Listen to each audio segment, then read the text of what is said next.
গ্রামের সবাই জানত এই দরজার কথা। তবু এক রাতে কেউ একজন খুলে ফেলেছিল কাল রাত্রির দরজা। নমস্কার বন্ধুরা, স্বাগত জানাই বাংলা গল্পহাট চ্যানেলে। গল্প কেমন লাগে অবশ্যই কমেন্ট করে জানাবেন। আর গল্প ভালো লাগলে লাইক, শেয়ার আর চ্যানেলটিকে সাবস্ক্রাইব করে রাখবেন আরও গল্প শুনতে। শুরু হচ্ছে আজকের গল্প, কাল রাত্রির দরজা। নিশীথের আকাশটা সেদিন অস্বাভাবিক রকমের নিচু ছিল, যেন কালো মেঘগুলো মাথার ঠিক ওপর ঝুঁকে পড়ে আছে, আর একটু নামলেই ছুঁয়ে যাবে মাটির গন্ধমাখা পৃথিবী। গঙ্গার ধারে সেই পুরনো শ্মশান ঘাটে তখন আর কেউ থাকে না, শুধু পোড়া কাঠের গন্ধ, আধপোড়া হাড়ের সাদা রেখা, আর বাতাসে ভেসে বেড়ানো এক অদ্ভুত স্তব্ধতা। এমন স্তব্ধতা যা কান্নার থেকেও ভয়ানক। তারানাথ তান্ত্রিক নিঃশব্দে দাঁড়িয়েছিলেন শ্মশানের একেবারে শেষ প্রান্তে। গেরুয়া ধুতি, কাঁধে কালো উত্তরীয়, গলায় রুদ্রাক্ষের মালা, সবই চেনা, কিন্তু চোখ দুটো আজ অন্যরকম, গভীর, অন্ধকার, যেন সেই চোখে তাকালে নিজের ভেতরের পাপগুলো মুখ লুকোতে চাইবে। আজ তিনি এখানে সাধনা করতে আসেননি, আজ তিনি এসেছেন একটি দরজা খুঁজতে। লোককথায় যাকে বলা হয় কাল রাত্রির দরজা। শোনা যায় বছরের একটিমাত্র রাতে, যখন অমাবস্যা আর গ্রহযুদ্ধ একসাথে হয়, তখন শ্মশানের মাটিতে এক অদৃশ্য দরজা খুলে যায়। সেই দরজা কোনো কাঠ বা লোহার নয়, সে দরজা তৈরি ভয়, মৃত্যু আর অপূর্ণ বাসনার মিশ্রণে। যে দরজার ওপারে সময় থেমে যায় আর মানুষের আত্মা নগ্ন হয়ে পড়ে নিজেরই সামনে।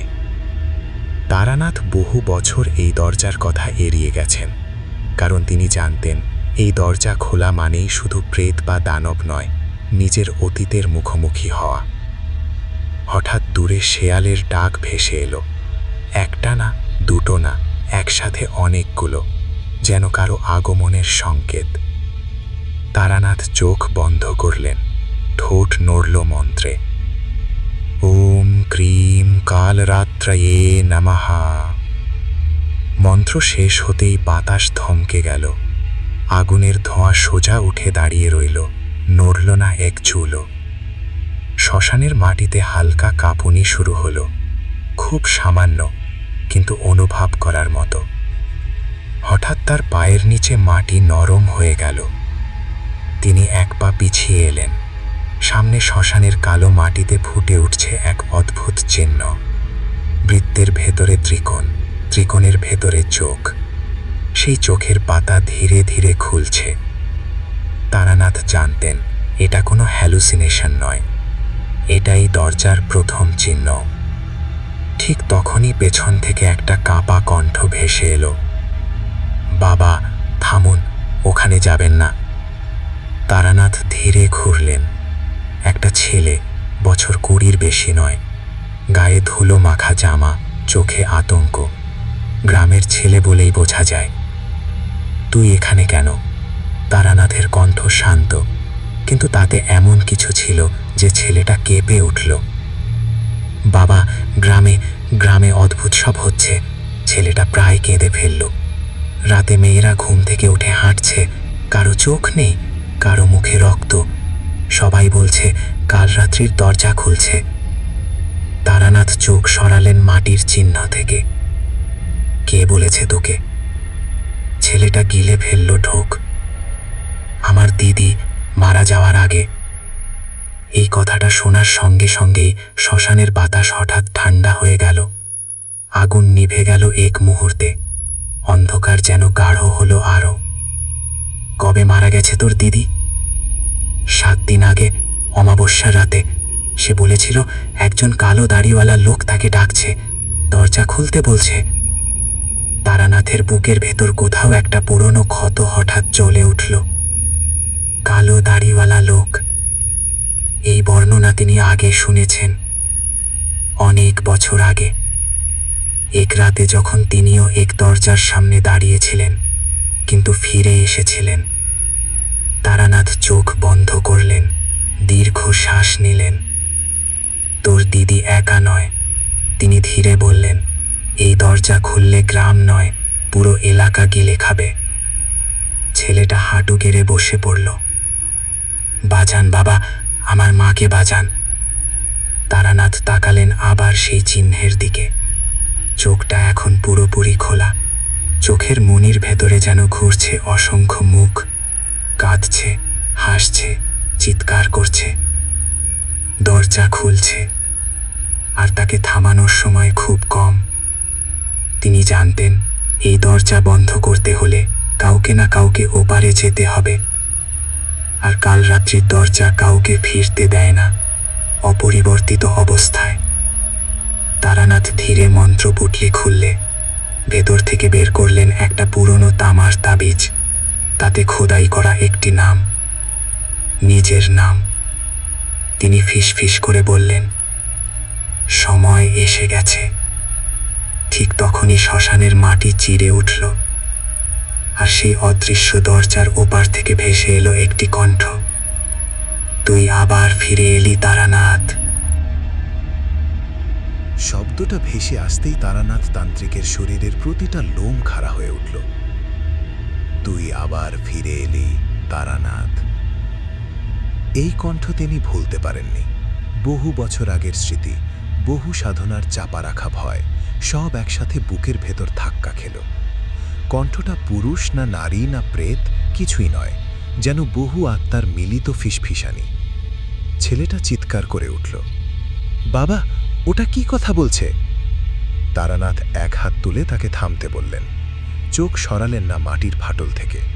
ফাটলটা এখন আর চিহ্ন নয়, স্পষ্টভাবে দুটি সমান্তরাল রেখা, মাঝখানে অন্ধকার। সেই অন্ধকারের ভেতর আলো নেই, গভীরতা নেই, শুধু শূন্যতা। দরজা খুলছে। তারানাথ ধীরে ধীরে মন্ত্র পড়তে শুরু করলেন। প্রতিটা শব্দ যেন মাটিতে পেরেকের মতো গেঁথে যাচ্ছে। ওম হুম ফট, ওম হুম ফট। কিন্তু এবার মন্ত্র কাজ করছিল না। অন্ধকার থেকে বেরিয়ে এলো একটা হাত। মানুষের হাত নয়, আঙুলগুলো অস্বাভাবিক লম্বা, নখ কালো আর বাঁকা। কবজিতে লেগে আছে পোড়া চামড়ার টুকরো, যেন শ্মশানের আগুনেও এই হাত পুরোপুরি পুড়েনি।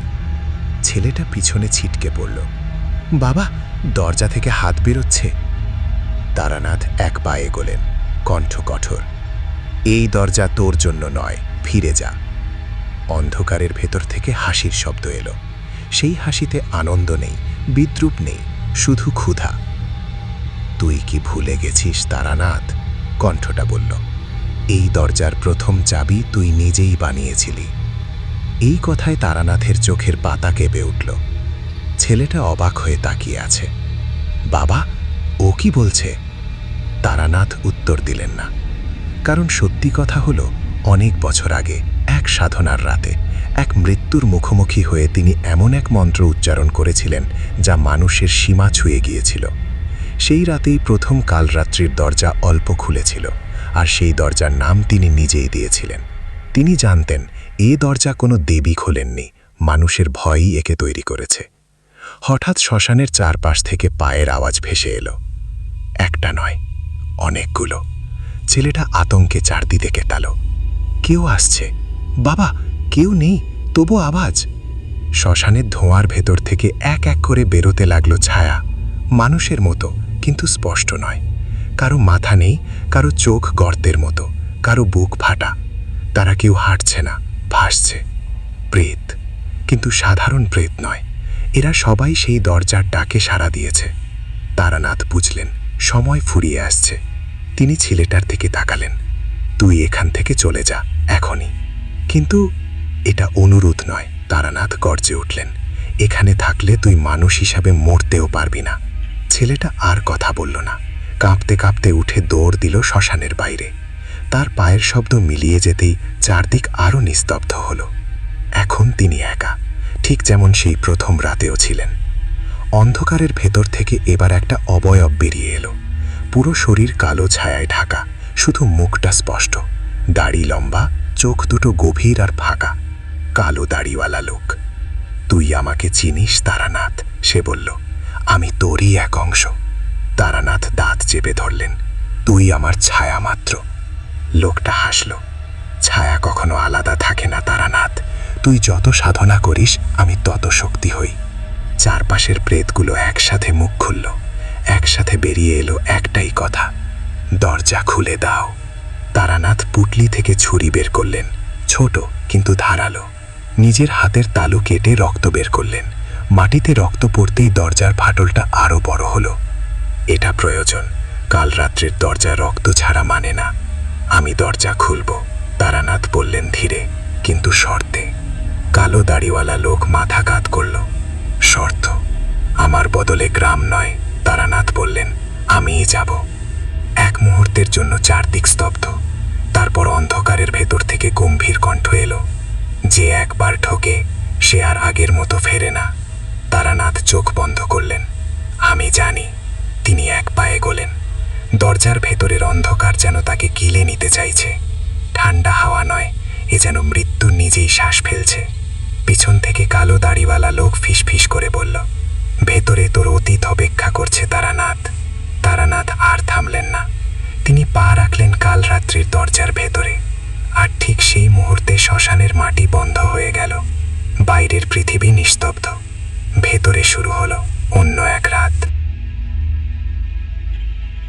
তারানাথ চোখ খুললেন, কিন্তু তিনি চোখ খুলেছেন কিনা সেটাও নিশ্চিত নন। কারণ চারপাশে কোনো আলো নেই, কোনো অন্ধকারও নেই। যেন তিনি এমন এক স্থানে দাঁড়িয়ে আছেন যেখানে রং, দিক, সময় সব কিছুর অস্তিত্ব একসাথে মুছে গেছে। পায়ের নিচে মাটি নেই, আবার শূন্যেও ভাসছেন না। শরীর আছে কিন্তু ওজন নেই। হঠাৎ দূরে একটি ঘণ্টার শব্দ ভেসে এলো, টং টং টং। প্রতিটা শব্দের সঙ্গে সঙ্গে তার বুকের ভেতর কেমন একটা চাপ পড়ছে। এই ঘণ্টার শব্দ তিনি চেনেন। বহু বছর আগে এক গোপন মঠে এক নিষিদ্ধ দীক্ষার সময় এই ঘণ্টাই বেজেছিল। তারানাথ সামনে তাকালেন। ধীরে ধীরে সেই শূন্যতার ভেতর গড়ে উঠতে লাগল দৃশ্য। প্রথমে ছায়া, তারপর আকার, তারপর রং। তিনি দাঁড়িয়ে আছেন একটি সংকীর্ণ গলিতে। দুপাশে ভাঙা বাড়ি, দেয়ালে শুকনো রক্তের দাগ। বাতাসে কাঁঠালের আঠার মতো ভারী গন্ধ, মৃত্যুর গন্ধ। এটা সম্ভব নয়, তারানাথ ফিসফিস করে বললেন, কারণ তিনি এই জায়গা চিনে ফেলেছেন। এটাই সেই গ্রাম, যে গ্রাম তিনি একসময় বাঁচাতে পারেননি। হঠাৎ তার কানে ভেসে এলো কান্নার শব্দ। শিশুদের কান্না, নারীদের চিৎকার আর পুরুষদের অসহায় আর্তনাদ, সব একসাথে। গলির শেষ প্রান্তে আগুন জ্বলছে। আগুনের আলোয় দেখা যাচ্ছে মানুষের ছায়া, কিন্তু তাদের মাথা নেই। তারানাথ এক পা এগোলেন। সঙ্গে সঙ্গে দৃশ্য বদলে গেল। এবার তিনি দাঁড়িয়ে আছেন একটি ঘরের ভেতর। কাঁচা মাটির মেঝে, এক কোণে প্রদীপ জ্বলছে। মাঝখানে শুয়ে আছে একটি মেয়ে। মুখ ফ্যাকাশে, চোখ হাত খোলা। তার গলায় নীলচে দাগ। এই মেয়েটিকে তিনি ভুলতে পারেননি। এটাই সেই মেয়ে যার জন্য তিনি সেই রাতে নিষিদ্ধ মন্ত্র উচ্চারণ করেছিলেন। আমি তোকে বাঁচাতে চেয়েছিলাম, তারানাথ কাপা গলায় বললেন। মেয়েটা ঠোঁট নড়ল, কিন্তু কণ্ঠস্বর বেরোল না তার। পেছন থেকে ভেসে এলো আরেকটি কণ্ঠ, বাঁচাতে নাকি নিজের ভয় থেকে পালাতে? তারানাথ ঘুরে দাঁড়ালেন। কালো দাড়িওয়ালা লোক, কিন্তু এবার সে আগের মতো নয়। তার মুখ পরিষ্কার, চোখে কোনো শূন্যতা নেই, বরং সেই চোখে রয়েছে তীব্র বুদ্ধি আর নির্মম সত্য। তুই কি জানিস? লোকটা বলল। কাল রাত্রির দরজা আসলে কোথায়? তারানাথ চুপ করে রইলেন। এই দরজা বাইরে নয়, সে আবার বলল। এই দরজা তোর ভেতরে। প্রতিটা পাপ, প্রতিটা অসম্পূর্ণ সাধনা, সব মিলিয়ে তুই নিজেই এই দরজা তৈরি করেছিস। ঘরের বাতাস ভারী হয়ে উঠল। মেয়েটার শরীর ধীরে ধীরে কালো হতে লাগল। তার ত্বক ফেটে বেরোতে লাগলো অন্ধকার। তারানাথ এগিয়ে গেলেন। থামো, এটা আরেকবার হতে দেব না। কালো দাড়িওয়ালা লোক হেসে উঠল। দেব না? তখনও তো বলেছিলি। হঠাৎ মেঝে ফেটে গেল। তারানাথ নিচে পড়তে লাগলেন। পড়ছেন, কিন্তু নিচে পড়ার কোনো শেষ নেই। চারপাশে ভেসে উঠছে মুখ, যাদের তিনি কখনো সাহায্য করতে পারেননি, যাদের আত্মা শান্তি পায়নি। তারানাথ, আমাদের কেন ফেলে গেলে? তুই দরজা খুলেছিলি। এই ফেসফেসানি তার মাথা ফাটিয়ে দিতে চাইছে। হঠাৎ তিনি মাটিতে আছড়ে পড়লেন। একটা বিশাল অন্ধকার মাঠ, মাঝখানে দাঁড়িয়ে আছে সেই দরজা, কাল রাত্রির দরজা। এবার সেটা স্পষ্ট, কোনো চিহ্ন নয়, কোনো ফাটল নয়, একটা প্রকাণ্ড কালো দরজা, যার গায়ে লেগে আছে অসংখ্য হাত। হাতগুলো নড়ছে, আঁকড়ে ধরছে, যেন দরজাটা খুলতে চাইছে না, বরং কাউকে ভেতরে টেনে নিতে চাইছে। দরজার সামনে দাঁড়িয়ে আছে একটি অবয়ব, একজন তরুণ তারানাথ, চোখে অহংকার, মুখে আত্মবিশ্বাস, হাতে মন্ত্রপুটলি। তারানাথ স্তব্ধ হয়ে তাকিয়ে রইলেন। আমি? তিনি ভেসভেস করলেন। তরুণ তারানাথ ঘুরে তাকালো। তুই দেরি করে ফেলেছিস, সে বলল। দরজা তো খুলেই ফেলেছি। বুড়ো তারানাথ এগিয়ে গেলেন। এটা বন্ধ করতে হবে। তরুণ তারানাথ হাসল। বন্ধ? দরজা একবার খুললে আর বন্ধ হয় না, শুধু রক্ষক বদলায়। রক্ষক? তরুণ তারানাথ দরজার দিকে ইশারা করল। এই দরজার ওপারে যারা আটকে আছে, তাদের কেউ পথ দেখায় না, তাই দরজা এমন কাউকে চায় যে ভয়কে চিনে। বুড়ো তারানাথ বুঝে গেলেন, কাল রাত্রির দরজা তাকে গ্রাস করতে চায় না, তাকে দায়িত্ব দিতে চায়। যদি আমি রক্ষক হই, তারানাথ বললেন, তবে গ্রাম, সেই ছেলেটা, তারা। দরজার ভেতর থেকে গম্ভীর শব্দ এলো। বাইরের পৃথিবী বাঁচবে, কিন্তু তুই। এক মুহূর্তের নীরবতা। তুই আর মানুষ থাকবে না। তারানাথ চোখ বন্ধ করলেন। তার সামনে ভেসে উঠল সেই ছেলেটার মুখ, তার মায়ের কান্না, গ্রামের রাতের আলো। তিনি ধীরে চোখ খুললেন। ঠিক আছে, তিনি বললেন, দরজা আমি সামলাবো। কালো দাড়িওয়ালা লোক ধীরে ধীরে মিলিয়ে যেতে লাগলো। যাওয়ার আগে শুধু বলল, তাহলে আমি তোর ভেতরেই থাকব। দরজার হাতগুলো থেমে গেল। অন্ধকার স্থির হলো। তারানাথ দরজার সামনে দাঁড়িয়ে রইলেন। আর বাইরে, শ্মশানে, হঠাৎ বাতাস বইল। অমাবস্যার রাত শেষ হলো, কিন্তু কাল রাত্রির দরজা বন্ধ হলো না। সে শুধু পাহারা পেল। ভোরের আলো শ্মশানঘাট এসে পৌঁছালেও কেউ টের পেল না ঠিক কখন রাত শেষ হলো। কুয়াশার ভেতর দিয়ে সূর্যের আলো ঢুকছে, কিন্তু সেই আলো উষ্ণ নয়, মলিন, অসুস্থ। যেন আলো কিছু দেখে ফেলেছে যা সে ভুলতে পারছে না। শ্মশানের মাঝখানে মাটিটা এখন স্বাভাবিক, কোনো ফাটল নেই, কোনো চিহ্ন নেই, শুধু পোড়া কাঠ আর ছাই। যে কেউ দেখলে ভাববে এখানে কিছুই ঘটেনি। কিন্তু বাতাস জানে, বাতাসে আজও ভাসছে মন্ত্রের ভার, আর সেই ভারের নিচে চাপা পড়ে আছে একজন মানুষের অস্তিত্ব। গ্রামের দিকে প্রথম আলো পৌঁছাতেই অদ্ভুত পরিবর্তন চোখে পড়ল। রাতভর যারা অজ্ঞান হয়ে পড়েছিল, যারা চোখ খোলা রেখে নিঃশ্বাস নিচ্ছিল না, তারা একে একে সজাগ হলো। কারো মুখে আতঙ্ক, কারো চোখে শূন্যতা, কিন্তু সবাই বেঁচে আছে। সেই ছেলেটা যে দৌড়ে শ্মশান ছেড়ে পালিয়েছিল, সে এখন মায়ের পাশে বসে আছে। মা তার মাথায় হাত বুলিয়ে দিচ্ছে, কাঁদছে। কিন্তু এই কান্না মৃত্যুজনিত নয়, বেঁচে ফেরার কান্না। ছেলেটা ফিস ফিস করে বলল, মা, বাবা বলেছিল সব ঠিক হয়ে যাবে। মা অবাক হয়ে তাকালো। কোন বাবা? ছেলেটা চুপ করে গেল, কারণ সে জানে যাকে সে বাবা বলেছে তিনি আর সাধারণ মানুষ নন। গ্রামে সেই দিন থেকে আর কেউ রাতে ঘুমের মধ্যে হাঁটেনি, কোনো ছায়া ডাকেনি। কিন্তু তার বদলে শুরু হলো অন্য এক অস্বস্তি। রাত গভীর হলেই কিছু মানুষ স্বপ্নে একটা দরজা দেখতে পায়, কালো, বিশাল। দরজার সামনে একজন দাঁড়িয়ে থাকে, চেনা অথচ অপরিচিত। দাড়িওয়ালা, চোখে গভীর ক্লান্তি। স্বপ্নে তিনি কিছু বলেন না, শুধু তাকিয়ে থাকেন। আর যারা তার চোখে চোখ রাখে, তারা আর কখনো আগের মতো থাকে না। শ্মশানের ভেতরে, যেখানে মানুষের পা পড়ে না, সেখানে সময় এখন অন্যভাবে চলে। তারানাথ দাঁড়িয়ে আছেন দরজার সামনে, কিন্তু এই দাঁড়িয়ে থাকা আগের মতো নয়। তার শরীর আছে, আবার নেইও। তিনি দরজার অংশ হয়ে যাচ্ছেন ধীরে ধীরে। প্রতিটা শ্বাসে তিনি অনুভব করেন ভেতরের আত্মাদের টান, বাইরের পৃথিবীর শব্দ। দরজার ওপারে ফিসফিসানি থামে না। আমাকে যেতে দাও, আমার কথা কেউ শোনেনি, আমি শুধু একবার আলো দেখতে চাই। তারানাথ চোখ বন্ধ করেন, প্রতিটা আত্মার আরতি তার ভেতর দিয়ে বয়ে যায়। আগে তিনি মন্ত্র পড়তেন, তন্ত্র করতেন, এখন তিনি শুধু সহ্য করেন, কারণ এই দরজা শক্তি চায় না, সহনশীলতা চায়। হঠাৎ দরজার ভেতর কাঁপুনি শুরু হলো। তারানাথ বুঝলেন কিছু একটা বদলাচ্ছে। অন্ধকার ঘনীভূত হয়ে একটি অবয়ব তৈরি করল, একটি নারী, চুল ছড়ানো, চোখ দুটো আগুনের মতো জ্বলছে, গলায় গভীর ক্ষত। তারানাথ তাকে চিনতে পারলেন। এই সেই মেয়ে যার জন্য সব কিছু শুরু হয়েছিল। তুমি কথা দিয়েছিলে, মেয়েটি বলল, কণ্ঠে কোনো অভিযোগ নেই, শুধু শূন্যতা। আমাকে বাঁচাবে। তারানাথ ধীরে মাথা নত করলেন। আমি পারিনি। মেয়েটি এগিয়ে এলো, দরজার নিয়ম ভাঙতে চাইছে। তার পায়ের নিচে অন্ধকার ফেটে যাচ্ছে। তাহলে আমাকেও এখানে আটকে রাখবে? সে জিজ্ঞেস করল। তারানাথ প্রথমবার দরজার রক্ষক হয়ে কেঁপে উঠলেন।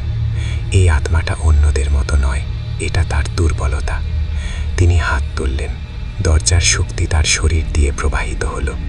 ব্যথা নয়, এ যেন অস্তিত্ব ছেড়ে নেওয়ার অনুভূতি। তোর সময় আসেনি, তিনি বললেন, তোর মুক্তি অন্য পথে। মেয়েটি তাকিয়ে রইল তার দিকে, চোখের আগুন ধীরে নিভে গেল। তুমি এখন কি? সে জিজ্ঞেস করল। তারানাথ উত্তর দিলেন না, কারণ তিনি নিজেও জানেন না।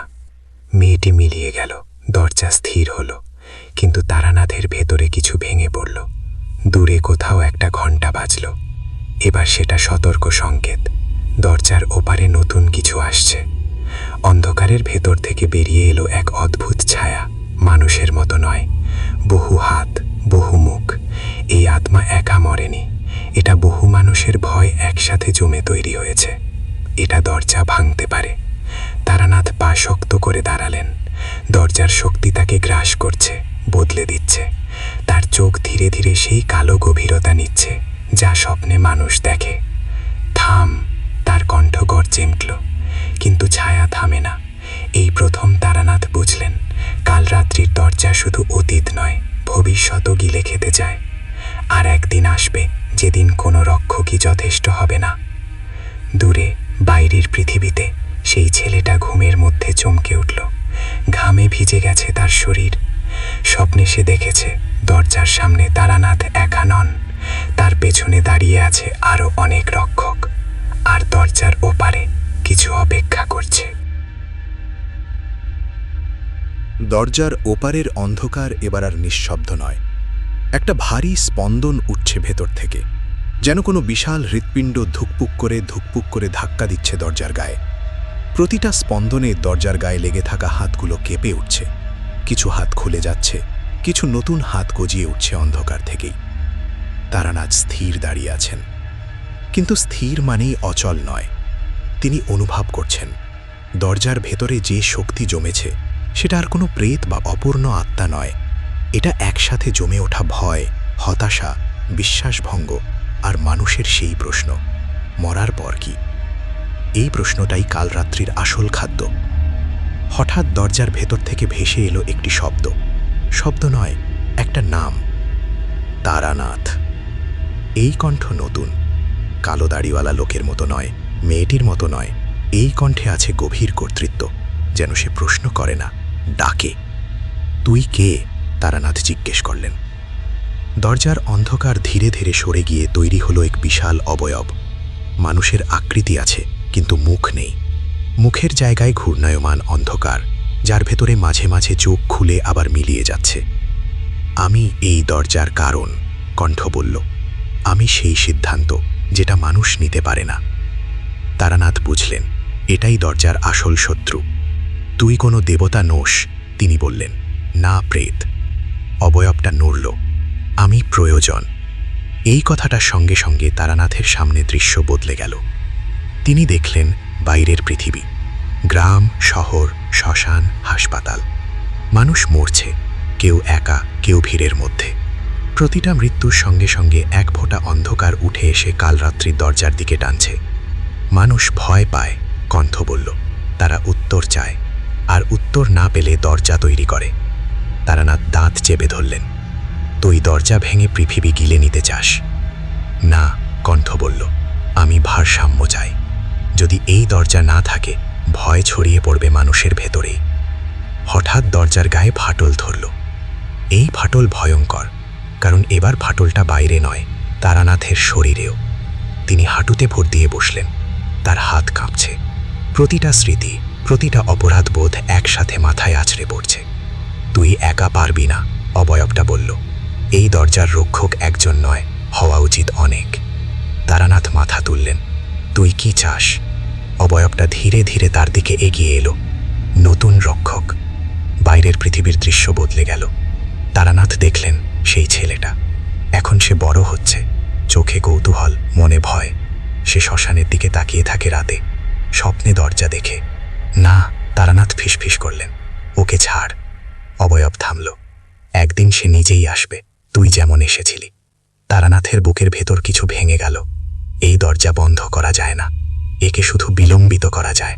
তিনি ধীরে দাঁড়ালেন। দরজার শক্তি তার শরীর ছিঁড়ে নিচ্ছে, কিন্তু তার কণ্ঠ এখন স্থির। আমি একটা নিয়ম চাই, তিনি বললেন।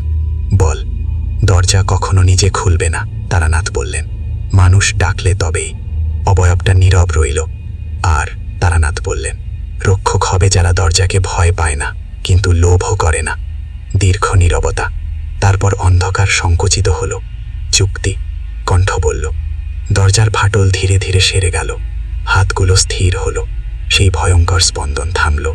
কিন্তু তারানাথ জানতেন এটা জয় নয়, এটা বিরতি। তার শরীর আরও ঝাপসা হয়ে উঠল। তিনি অনুভব করলেন মানুষ হিসেবে তার শেষ সীমাটুকুও পেরিয়ে যাচ্ছেন। শেষবারের মতো তিনি বাইরের পৃথিবীর দিকে তাকালেন। গ্রামের ঘরগুলো শান্ত। রাত নামছে, মানুষ দরজা বন্ধ করছে, আলো নিভাচ্ছে, অন্ধকার নামছে। কিন্তু এবার সেই অন্ধকারের সামনে একজন দাঁড়িয়ে আছেন, তারানাথ, দরজার রক্ষক। আর দূরে কোথাও, কোনো অচেনা রাতের মধ্যে, কেউ একজন প্রথমবার স্বপ্নে কালো দরজাটা দেখছে।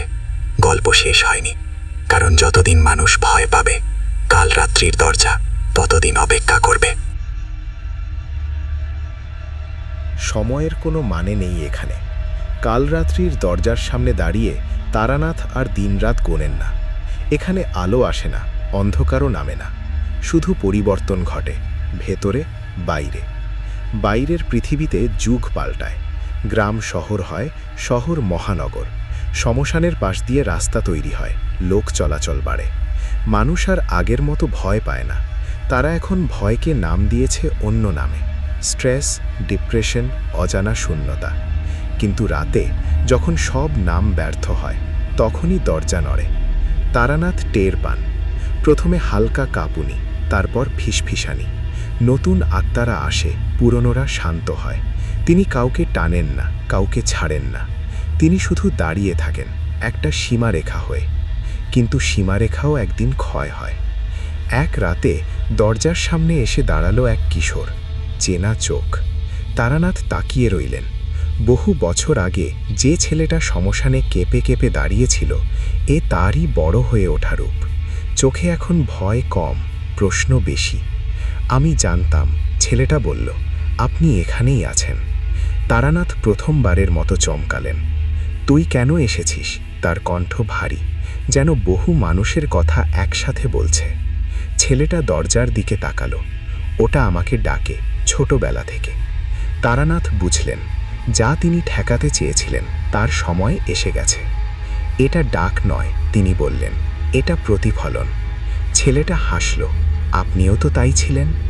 এই কথার কোনো উত্তর নেই। দরজার ওপারে অন্ধকার সরে গিয়ে আবার সেই মুখহীন অবয়বটা দেখা দিল। আগের মতো শক্তিশালী নয়, কিন্তু ধৈর্যশীল। সময়, কণ্ঠ বলল। তারানাথ ধীরে চোখ বন্ধ করলেন। এই দরজা চুক্তি মানে, রক্ষক বদলায় কিন্তু দরজা থাকে। তিনি ছেলেটার দিকে তাকালেন। ভেতরে ঢুকলে তুই আর আগের মতো থাকবি না। ছেলেটা মাথা নোয়ালো, আপনিও নেই। এই কথাটায় তারানাথ হেসে ফেললেন।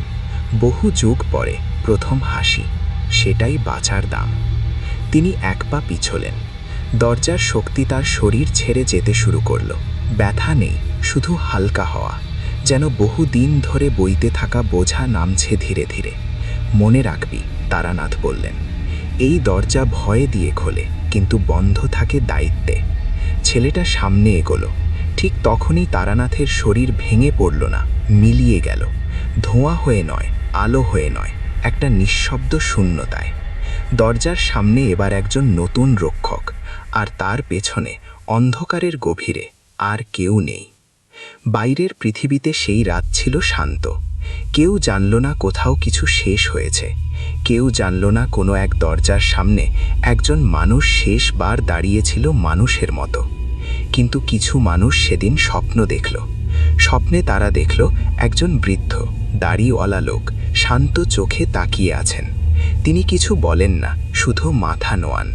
আর ঘুম ভাঙার পর তারা বুঝতে পারে ভয়ের ভারটা একটু কম। কাল রাত্রির দরজা এখনও আছে, কিন্তু তার সামনে দাঁড়িয়ে থাকা রক্ষক বদলে গেছে।